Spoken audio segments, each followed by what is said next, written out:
Dead to Me hit the #1 spot on the Netflix top 10 after the show's second season released in early May, and there is a ton to unpack in this one.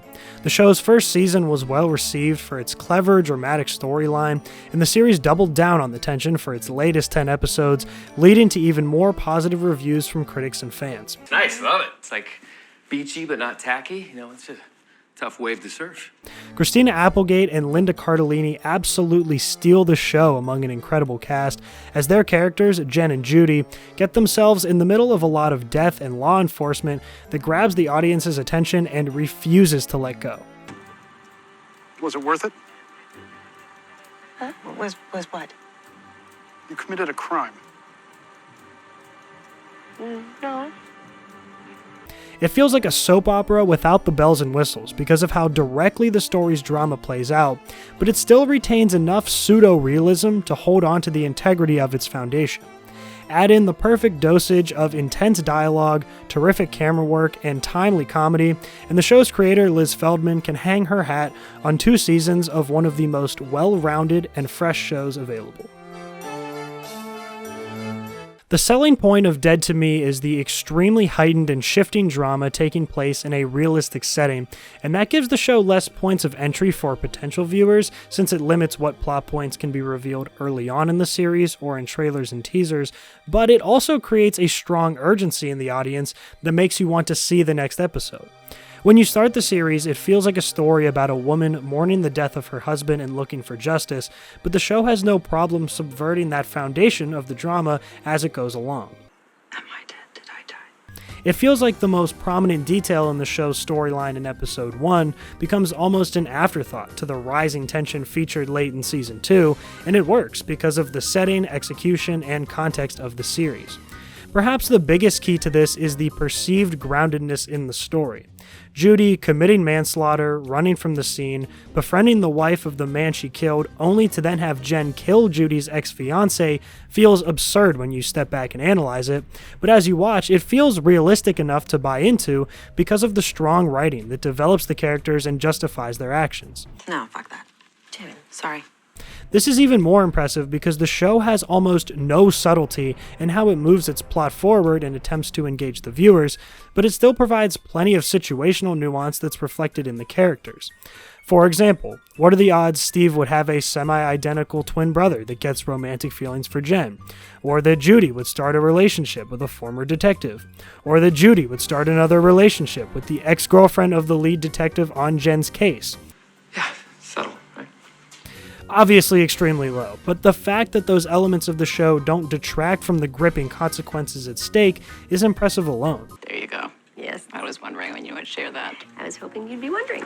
Some of the tension can still feel very manufactured from time to time, but Dead to Me pulls it off by how strongly the characters' emotions are portrayed, and credit for that goes to the purposefully written dialogue, which gives the 30-ish minute episodes the same meat and less filler than a 60-minute cable show, but most importantly, it's the acting that ties the bow. Every single character does an astounding job because of how well they portray their purpose in the show. One-dimensional characters don't step outside their boundaries. Supporting actors don't feel forced yet still push the story. And to top it all off, Applegate and Cardellini are fantastic. It's amazing, right? It's super amazing. Yeah. There is so much depth and richness to both Jen and Judy, even before taking the writing into account, because of their body language and personality. They feel so fully fleshed out in the perfect directions. Cardellini plays Judy as well as anybody could, capturing her reliance on a natural balance of the world that plays into her guilt for hitting Jen's husband and her easily manipulated yes-man nature that Steve and many others prey upon. I don't know, I hope that doesn't sound weird. I think it sounds really sweet. Judy's not dainty or incapable though, she just prioritizes the livelihood of others first, but it usually comes in the form of a short-term solution that holds long-term consequences, and you see her actively be tugged by these choices and emotions. Yeah, and I promise you the last thing I want for you right now is to put you in any more danger. Oh, you know what? It's too fucking late, Judy. Showing the range of Judy's personality and thought process may be Cardellini's biggest success in the role, because it's understandable to the audience without belittling her depth. Applegate goes above and beyond in her own way, for a lot of the same reasons. Yeah. What? Yeah, that's me. Jen is brash and impulsive, and it's obvious her emotions run wild with all that's happening in her life, but it's never cold, and she always gives off an inner sense of remorse when the audience knows she's in the wrong, even when the dialogue doesn't directly reflect that. You see her struggle with handling her own emotions while trying to protect her children, fend off her mother-in-law, and wrestle with her relationship to Judy. Judy. Yeah?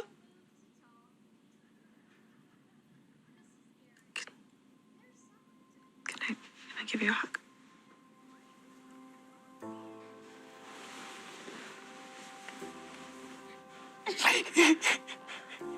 Together, Jen and Judy have such an incredible chemistry and mash of qualities that's so satisfying to watch as they plot their next move, yet they don't feel codependent at all.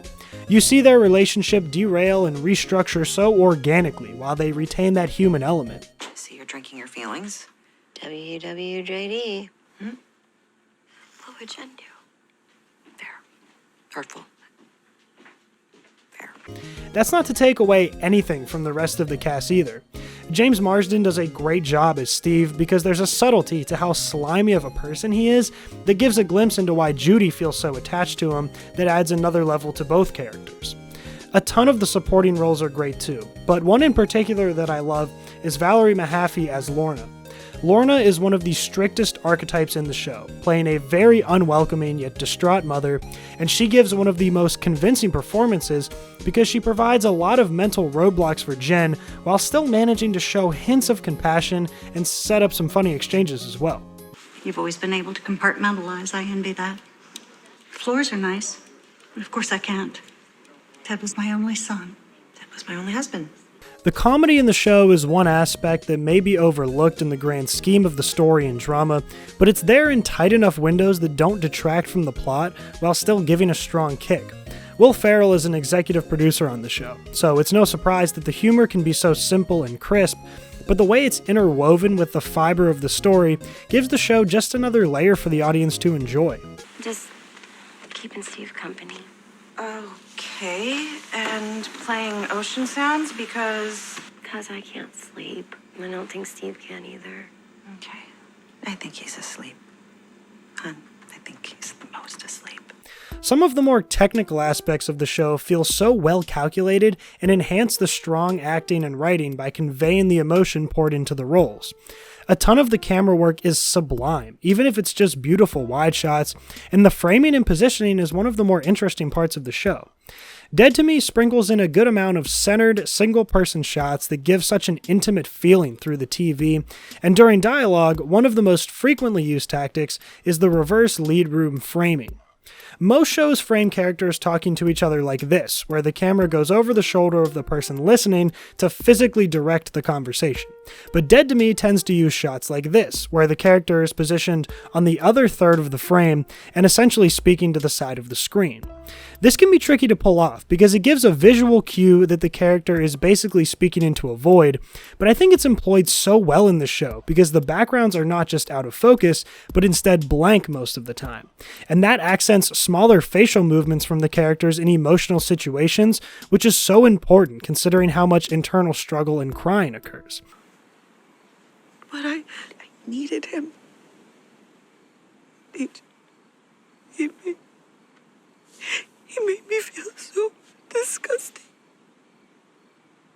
And I just was so resentful. I think things like this deserve props because despite how lofty and far-fetched the story can be and how it keeps a grip on the audience, the smaller pieces clearly never fell out of focus for the show's producers, writers, and actors. Is it weird that I like it? I love that you like it. That being said, I do think the show can become a bit of an overload at times, especially in the second season. You might have the worst judgment of anyone that I have ever met. Like I said, the outlandish nature of the plot meshes with the groundedness of the setting and context, but it still takes some buying into and creates a take-it-or-leave-it feeling for new reviewers. I think that's perfectly fine because of how well-rounded the series is, and also because that's sort of the point, but it can still be distracting when some of the cards the show plays feels so far removed from reality. Oh, really? Is that a telling, not an asking? Pretty much. In all, though, Dead to Me fires on so many cylinders, and it deserves all of the positive reviews and fan support it has received. The characters are precise, the story allows for tense moments along with clever punchlines to boot, and the execution from behind the scenes is spot on as well. The show has plenty to build on in Season 3, and as long as it doesn't stray from the fantastic formula it put together in the first 2 seasons, viewers will be on the edge of their seats. I feel like we need a treat. Yeah, we do. It's been a year. Oh man, she's been a doozy. Oh my God. I wanna go away. Yes. You wanna go away? Like on a vacay? Yeah. Yeah. Yeah.